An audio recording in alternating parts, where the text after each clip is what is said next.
जिंदगी में अगर कुछ भी बड़ा करना है तो सबसे पहले समझदार इंसान बनना पड़ेगा।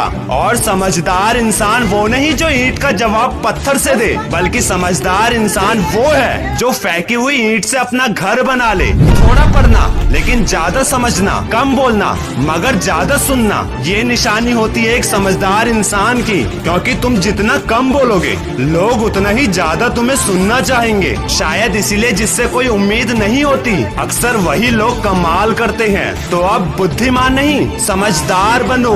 बुद्धिमान भले ही 50 बच्चों की क्लास में फर्स्ट जरूर आता है, लेकिन समझदार करोड़ों की आबादी वाली दुनिया में कुछ बनकर दिखाता है। कैसे? जिद पालकर। कैसी जिद? एक बार फिर से टूटकर चुकनाचूर हो जाने के बाद फिर से उसी के पीछे लगे रहने की जिद। दोस्त, कुछ बनने की चाहत तो आज पूरी दुनिया को है, लेकिन एक चाहत से कुछ नहीं बदलता। एक फैसले से थोड़ा बहुत बदलता है, पर एक जिद से सब कुछ बदला जा सकता है। अगर खोने का डर और पाने की जिद ना हो तब सफलता तुम्हारी नजरों के सामने उसके पास जाती है। जिनमें खोने का डर और पाने की जिद होती है। बेशक मैं मानता हूँ एक जिद के साथ अपने बनाए रास्तों पर चलना थोड़ा मुश्किल जरूर है, लेकिन उस रास्ते पर तुम्हें कोई गिरा नहीं सकता, क्योंकि वो तुम्हारा खुद का बनाया रास्ता है। और एक बात जिंदगी में हमेशा याद रखना, जो चीज तुम कमा सकते हो उसे मांगना बंद कर दो। एक उड़ते हुए गुब्बारे में उसके बाहर का रंग रूप नहीं, बल्कि जो गुब्बारे के अंदर है वो उसे ऊपर उड़ाता है। इसका उल्टा